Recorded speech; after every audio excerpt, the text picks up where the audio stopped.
Erina Gudono, lu stop ya jadi Nana Mirdad wannabe. Lo tahu satu perempuan Indonesia nih gak ada yang iri sama lo, gak ada yang iri sama stroller mahal lo itu, gak ada yang iri sama roti 400.000 lo itu, gak ada yang iri sama jet pribadi lo, gak ada yang iri bahkan lo keterima S2. Ih kasihan banget. Justru satu Indonesia tuh kasihan sama lo. Masa di saat perempuan Indonesia nih udah punya standar pasangan hidup yang tinggi, masa lo masih milih laki-laki umur 30 tahun, belum 30 tahun yang masih dicariin kerja sama bapaknya? Apakah laki-laki tersebut tidak punya kapabilitas untuk cari kerja sendiri? Apakah karena bisnisnya tidak ada yang jalan? Menurut gue stop ya, update kampus lo itu social justice, mana justice-nya nggak ada. Menurut gue buat Mbak Erina stop pakai Instagram eksklusif something biar orang-orang pada bayar lihat konten lo. Stop ya Erina, lo itu cuman mbak-mbak Jawa mediocre yang privilege, yang kalau lo nggak nikah sama Widodo Dynasty, lo tuh bukan siapa-siapa. Hidup lo gak menarik. Erina Gudono, lu stop deh. Lo itu bukan siapa-siapa tanpa Kaesang dan Widodo Dynasty. Shh, diem dulu. Sekarang gue mau gibain istri anak presiden alias menantunya presiden. Buat yang gak mau ikutan, cabut aja dari sekarang ya. Nih guys, kalian tuh tahu cewek ini gak sih nih? Gue tampilin di sini ya ceweknya ya. Jadi nih cewek itu bikin VT tentang Erina Gudono. Tapi masalahnya nih mbak-mbak bikin VT-nya tuh bawa-bawa perempuan satu Indonesia. Mbak, gue mau kasih tahu, gue bukan salah satu perempuan dari apa yang lo sebut itu. By the way, gue mau nanya, Mbak, lo kenapa? Lo kenapa beneran cerita di sini?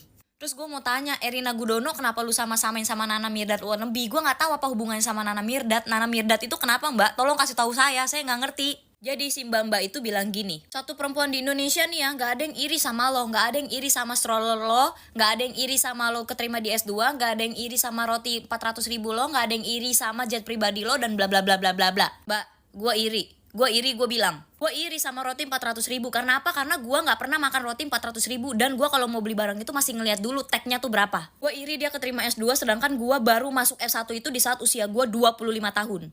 Gue iri sama jet pribadi karena gue gak punya. Jangankan punya, naik yang sewaan aja juga gak pernah.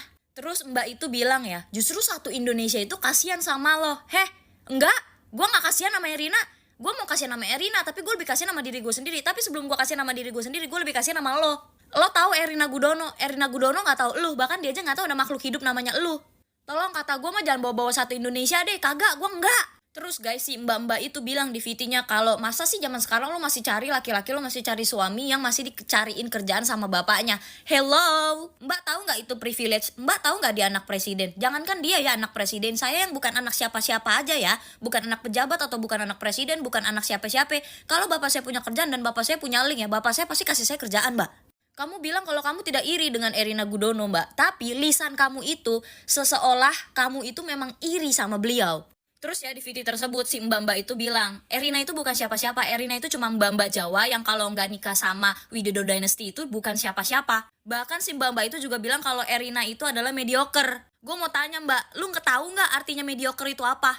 Terus gue juga mau tanya, lu udah pernah cari biografinya Erina Gudono belum sih di Google? Kalau lu belum pernah cari biografinya nih ya, nih gue cari ini ya, lu baca sendiri nih, gue tampilin di sini ya, lu baca. Lu baca sendiri prestasi dan karirnya kayak gimana. Dia itu pernah kerja di JP Morgan loh mbak. Bahkan dia adalah satu-satunya yang di angkatan dia yang punya kedudukan paling tinggi di JP Morgan. Erina itu banyak banget dapat beasiswa dan Erina itu banyak banget juara gitu ya di berbagai macam perlombaan. Gak cuma di Indonesia tapi juga di luar negeri. Sekalipun Erina bukan menantu presiden ya dan bukan istri dari anak presiden ya, karirnya dia, hidupnya dia itu juga akan lempeng-lempeng aja mbak. Dia itu putri Indonesia, lulusan luar negeri, jenjang karirnya pun bagus. Terus ya lu bilang Widodo Dynasty bla bla bla bla bla, pokoknya dynastian lah gitu ya. Gue mau tanya, itu ibu banteng dari bapaknya ke anak ke cucu itu apa namanya? Tukang martabak flexing jet pribadi, kapan kita dibohongi lagi? Di hari ketika mahasiswa, artis, dan segala elemen rakyat turun ke jalan mengawal keputusan MK 21 Agustus 2024, ada satu pemandangan yang bikin darah mendidih.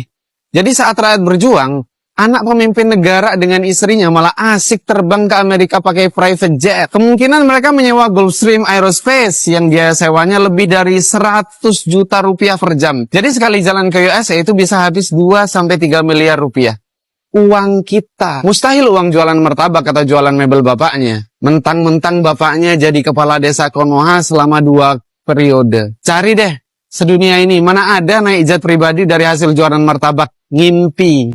Menikmati kemewahan di atas penderitaan rakyat. Uang rakyat lagi. Rakyat diperas untuk memenuhi nafsu mereka yang tak terpuaskan. Dari Instagram story istrinya.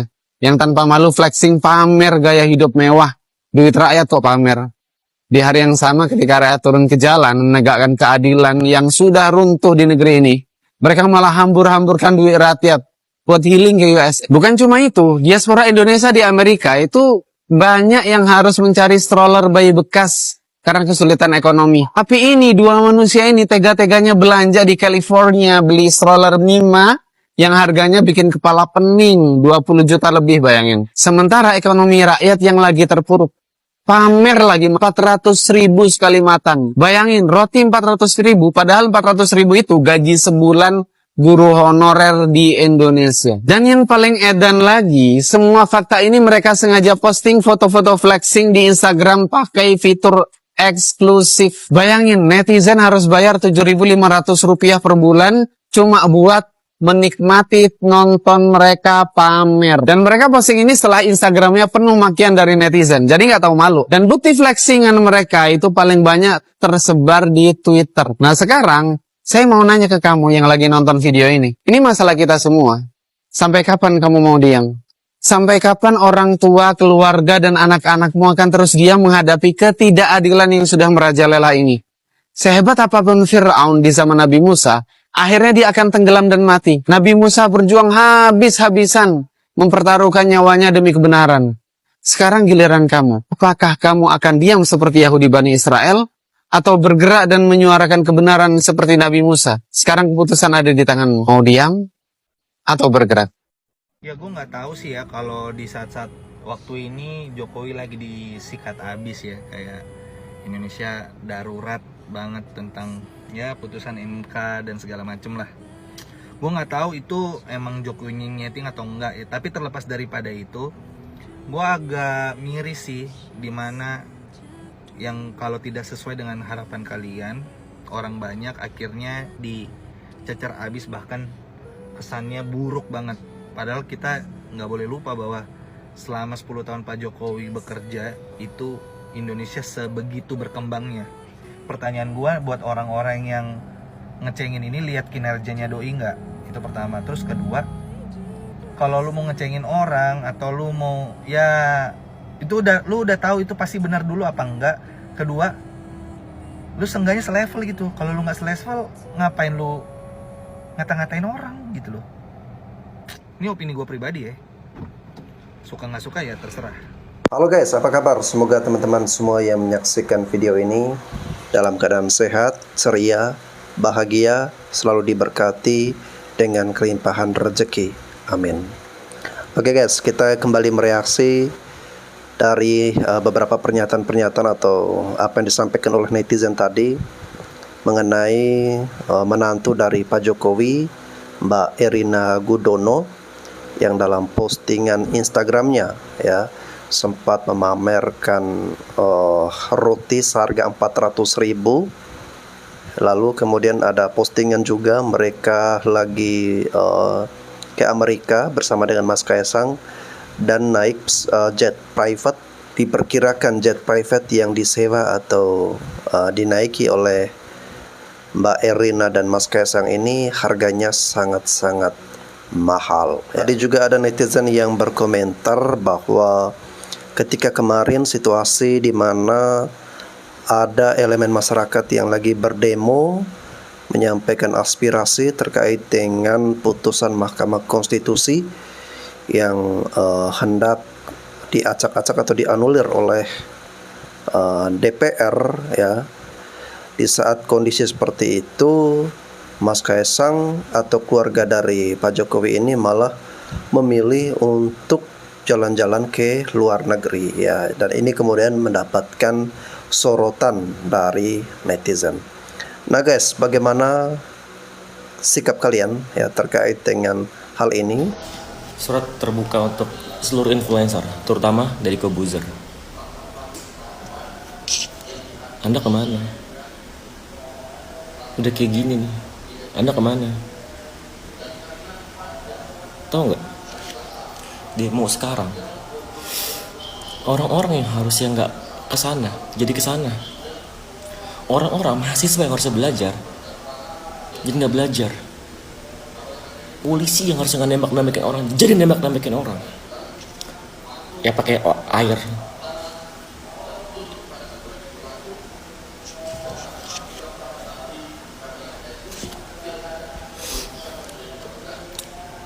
Kalau Anda, kenapa saya marahnya sama Anda? Kalau Anda gentle untuk Anda bilang aja Anda pro mana, gitu loh. Kalau Anda pro rakyat, bilang, tunjukin gitu loh. Gak ada cerita dibilang kayak berjuang dari dalam, gak ada. Tunjukin perjuangannya. Momen sekarang lagi nggak tepat untuk berjuang dari dalam.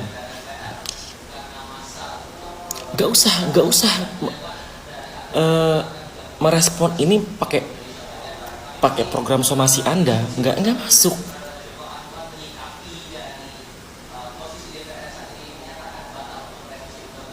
Kalau Anda merespon akhirnya mendukung rakyat, tunjukin di sosial media, di media paling penting sekarang, sosial media. Tunjukin Anda pro rakyat. Kalau Anda akhirnya balik arah menjadi pro rakyat,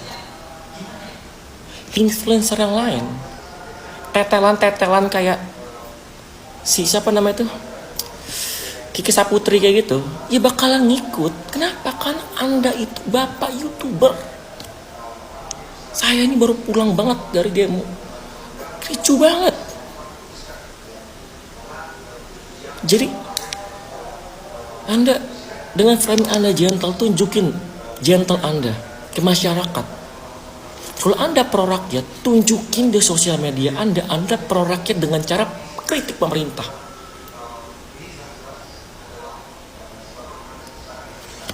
Anda nggak usah takut misalnya Anda tiba-tiba berbalik, putar arah anak-anak Anda takut terancam, atau istri Anda takut terancam. Nggak usah takut, ada Allah. Tugas Anda sekarang adalah bertanggung jawab. Allah udah nganugerah ini Anda dengan followers yang banyak, podcast yang sukses. Tanggung jawab Anda besar untuk mengarahkan masyarakat ke tempat yang semestinya, ke arah yang semestinya. Kasih tahu. Gak bisa Anda diam-diam aja, gak bisa. Anda kalau diam salah sekarang. Kenapa? Karena ini masih banyak genzi gak tahu apa-apa. Jadi bingung dukung siapa, jadi bingung arahnya kemana. Kenapa? Karena mereka tuh berpatokan sama YouTuber besar, sosok besar seperti Anda. Kalau Raffi Ahmad ya udahlah, nggak bisa, nggak berwibawa juga. Saya ini jujur secara pribadi berharap pada Anda. Karena Anda tuh berwibawa, Anda sukses, Anda karismatik. Gunakan itu anugerah dari Allah untuk membantu masyarakat. Ayo dong, tunjukin Anda pro mana. Sekelas Raditya Dika yang biasa memilah-milah kata aja, sekarang berani kok menunjukkan kalau dia pro rakyat. Anda lebih dibutuhkan sebenarnya dengan sosok besar seperti Anda.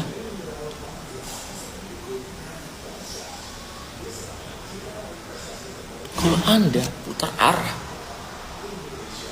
Anda gentle banget. Kalau Anda putar arah mendukung pro rakyat, influencer atau artis kecil-kecil yang gak sebesar Anda tuh bakalan gamang, goyang. Wah anjir, Deddy Corbuzier yang sebesar itu, percontohan kita akhirnya menunjukkan kalau pro rakyat. Ada besar, ada chance mereka akhirnya mengikuti Anda. Tapi kalau Anda diam,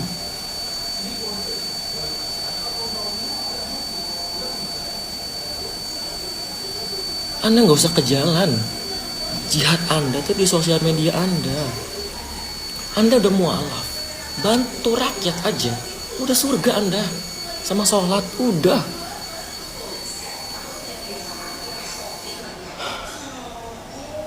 Itu mahasiswa yang harusnya sekarang belajar kerjaan tugas. Dari Brawijaya, dari ITB, atau dari manapun. Turun ke jalan panas-panasan. Ayolah, jadi kubu. Oke guys ya, kalau menurut saya sebaiknya kita jangan memaksa ataupun memohon kepada influencer, artis-artis, termasuk salah satunya adalah Deddy Corbuzier untuk menyampaikan aspirasi atau untuk mengikuti kehendak kemauan kita yang menurut kita itu sudah paling benar ya. Biarkanlah hati nurani mereka yang bermain ya. Biarkanlah nurani mereka yang berbicara. Biarkanlah mereka sendiri yang menentukan sikap ya. Jadi kita tidak perlu memohon, apalagi memaksa ya. Biarkanlah segala sesuatu mengalir dengan normal, lahir dari perasaan tanpa ada paksaan. Jadi buat yang nggak paham mengapa sekarang di MPR DPR itu rame-rame, ini aku jelaskan sedikit. Semua ini berawal dari, kalian pasti inget dong, Pak Jokowi kalau nggak ada PDIP kasihan deh, berawal dari situ. Dan ini disclaimer ya, gue menjelaskan ini tidak ada hubungannya dengan misalnya gue mendukung Pak Anies dan PDIP atau gue mendukung Kaisang, tidak ada sama sekali. Ini semata-mata untuk menyelamatkan demokrasi, oke? Jadi buat kalian yang gak paham, aku akan bantu jelaskan sedikit. Gampangnya, keputusan Mahkamah Konstitusi yang mengubah ambang batas pencalonan pilkada menyebabkan PDIP punya kesempatan dan bisa membawa Pak Anies bersama. Nah kemudian DPR gitu ya yang menganulir keputusan MK dengan cara bikin RUU Pilkada itu bisa menyebabkan Kaisang punya kesempatan lagi nih buat nyalek gitu kan, nyalon gitu loh, paham gak? Itu gampangnya gitu, tapi kalau mau detailnya begini. Yang pertama, keputusan Mahkamah Konstitusi yang menyatakan bahwa calon presiden dan wakil presiden itu minimal berusia 40 tahun, titik, sama MK diubah atau ditambah menjadi atau pernah menjabat sebagai kepala daerah. Itulah yang menyebabkan Mas Gibran itu bisa akhirnya ikutan gitu ya dan menang sekarang jadi calon wakil presiden pada saat itu. Mahkamah Konstitusi ini adalah the guardian of the Constitution, yang artinya mereka adalah menjaga konstitusi supaya selaras dan sejalan dengan Undang-Undang Dasar dan Pancasila. Itu adalah tugasnya. Tapi tampaknya seperti kalian lihat tidak seperti itu. Nah kemudian ada drama yang kedua gitu. Drama yang kedua di saat ada keputusan Mahkamah Agung yang mana undang-undang tentang pemilihan umum itu berubah lagi untuk pilkada atau pemilihan umum di daerah mengenai batas usia gubernur dan calon wakil gubernur. Kenapa seperti itu? Karena seperti yang kalian tahu ada desas-desus kalau ya anaknya bapak itu mau mencalonkan diri sebagai calon wakil gubernur gitu ya. Bersama dengan ponakannya bapak yang satunya gitu kan ya. Akhirnya batas usia itu 30 tahun memang tidak berubah, tapi ada tapinya. Kalau yang sebelumnya itu 30 tahun di saat mendaftarkan, dirubah menjadi 30 tahun di saat pelantikan. Kenapa? Karena kalau pada saat pendaftaran usianya Mas K itu ya masih 29 tahun gitu loh guys. Jadi ya belum pas.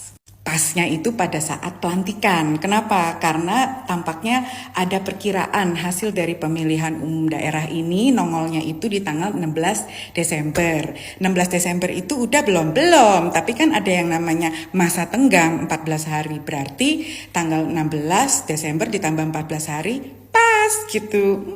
30 lebih dikit. Keputusan itu kemudian sama Mahkamah Konstitusi itu dibatalkan. Kenapa? Mahkamah Konstitusi itu mahkamah tertinggi guys. Mahkamah Agung itu keputusannya belum paling tinggi. Paling tinggi itu adalah Mahkamah Konstitusi. Jadi Mahkamah Konstitusi bilang, oh tidak bisa seperti itu, akan dikembalikan seperti semula. Jadi usia calon gubernur dan wakil gubernur itu usianya 30 tahun di saat mendaftarkan diri di KPU gitu. Kemudian yang rame-rame sekarang DPR itu menganulir keputusan Mahkamah Konstitusi yang itu. Gitu. Yang itu yang menyebabkan kalau misalnya sudah dianulir dan di-approve, akhirnya yang terjadi adalah Mas Kaisang bisa maju menjadi apa? Menjadi calon wakil gubernur, bahkan mungkin calon gubernur, kan seperti itu. Nah, sebelum itu kalian harus tahu kan kemarin itu ada partai politik bersatu menjadi Kim Plus gitu ya, 12 parpol. Kenapa? Biar suaranya itu pas, supaya apa? Supaya bisa mencalonkan gubernur itu Bapak Ridwan Kamil. Selain ada calon independen, kan ada juga tuh calon independen. Tapi Mahkamah Konstitusi berpikir, nih kalau kayak gini nih nanti jatuhnya ada fenomena kotak kosong. Apa itu fenomena kotak kosong? Jadi lebih banyak pemilih yang tidak akan memilih calon yang memang ada, justru malah milih si kotak kosong ini gitu loh. Yang menyebabkan kalau kotak kosong menang akan harus ada pemilihan ulang, kan seperti itu. Soalnya pernah terjadi guys, di mana? Di Makassar. Makanya ambang batas gitu ya pilkada dirubah sama MK yang menyebabkan PDIP yang ditinggal sendirian gitu ya itu bisa mengusung calon barunya dia siapa? Bapak Anies gitu loh, seperti itu. Jadi di sini kalian paham ya, kalau kalian itu masih berantem soal si A, si B, si C, si D gitu. Ini tuh perkara masalah elit politik, oke? Dan kenapa mahasiswa sampai turun ke jalan, itu sebetulnya tujuannya satu. Kenapa Reza Rahardian sampai turun ke jalan? Karena demokrasi itu dianggap menjadi demokrasi sekarang. Karena aturan bisa diubah seenak-enaknya oleh elit politik melalui lembaga-lembaga institusional yang seharusnya tugasnya itu menjadi the guardian of the constitution dan penyambung suara rakyat. Bisa kalian bayangkan mirisnya negara ini gitu kan. Kita ini dihambang kehancuran guys. Jadi kita sebagai rakyat itu harus bersatu supaya dua lembaga ini dan lembaga-lembaga instansi lainnya tidak hanya mengutamakan kepentingan elit politik dan partai politik tertentu.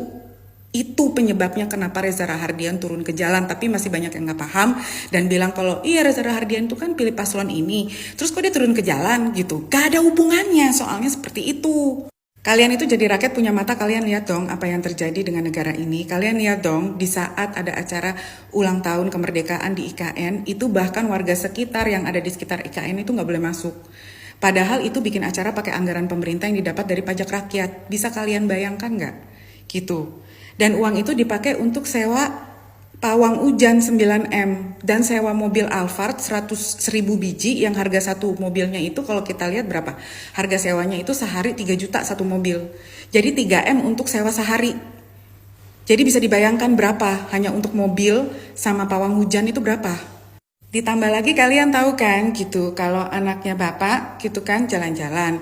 Ya Barbara sih memang kaum mendang-mending ya, kalau aku kaya juga aku mau baby moon, terus aku mau beli stroller mahal, aku mau jalan-jalan pakai private jet, aku juga mau gitu.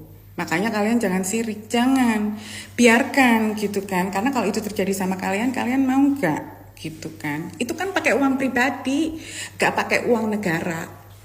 Enggak kan gitu. Biarkan si mas menikmati roti 400.000 itu gitu kan, dan jalan-jalan gitu ke Mama Rica naik private jet gitu kan ya, pakai uang pribadi guys. Dia kan sudah menjadi pengusaha sejak dia kecil dan kalian harus ingat ya gitu. Ayahnya itu tidak pernah loh mau memberikan pekerjaan untuk dia tuh nggak pernah mau. Dia kan usaha sendiri semuanya tuh dari nol, dia usaha sendiri loh. Kan kalian lihat ya kan gitu. Jadi intinya adalah kalian itu harus bersatu. Kita semua harus bersatu. Melawan apa? Melawan ketidakadilan dan runtuhnya demokrasi. Paham gak kalian? Gitu.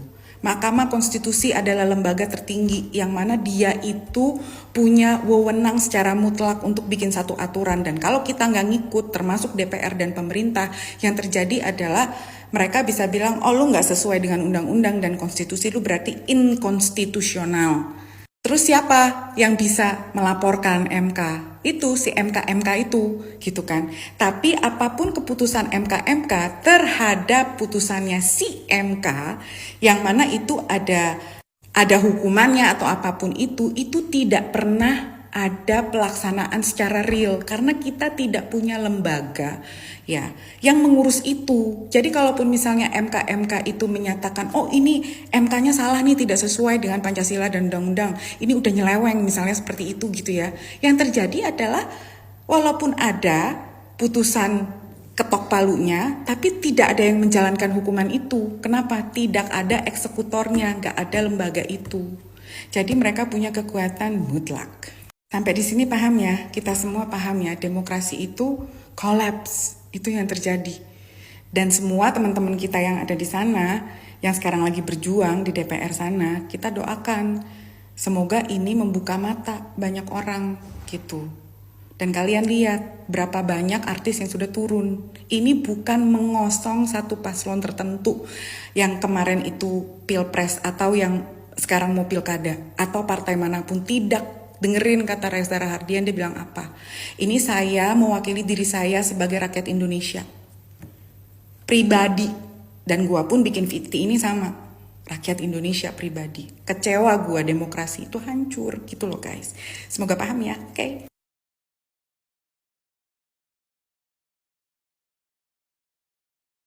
Oke, Kak Barbara, tadi kan menurut Kak Barbara, sekarang menurut saya ya. Tadi sebenarnya tidak ada masalah atau tidak ada persoalan mau dia anak presiden, mau dia anak pejabat manapun ya, polisi kah, pegawai negeri kah ya. Atau sekalipun dia itu adalah anak nelayan, anak petani ya. Semuanya punya hak yang sama, punya hak demokrasi, punya hak untuk memilih dan juga dipilih ya. Namun yang menjadi letak permasalahannya adalah ketika konstitusi ini atau aturan ini yang harusnya dibuat untuk kepentingan kita semua, tetapi konstitusi itu malah dibuat sedemikian rupa, diatur sedemikian rupa mengikuti bagaimana kepentingan dari anak pejabat tertentu. Nah ini nih ya, yang menjadi sumber permasalahannya ya. Tidak ada masalah ya, semua mau jadi pemimpin ya bebas ya, mau jadi dari anak presiden ataupun sekalipun itu anak petani, punya hak yang sama ya. Tetapi jangan aturan itu hanya dibuat untuk siapa? Untuk anak presiden. Nah dia ini belum memenuhi syarat nih ya, gimana caranya buat agar dia bisa memenuhi syarat ya. Nah itu yang sebenarnya tidak boleh ya. Ini bisa menyebabkan kemarahan daripada rakyat kita. Oke guys, saya kira itu saja yang bisa saya komentar di sini ya. Jadi intinya guys ya, mungkin saat ini kita kecewa atau kalian benci terhadap pemerintah saat ini. Tapi jangan lupa bahwa kita juga mengakui pemerintah kita sudah bekerja keras sampai ke titik ini. Sudah banyak perubahan-perubahan, pembangunan-pembangunan yang dilakukan untuk bangsa dan negara kita. Oke guys, itu saja. Mohon maaf apabila ada hal-hal yang mungkin membuat kalian menjadi pusing tujuh keliling. Sampai jumpa lagi di konten-konten selanjutnya.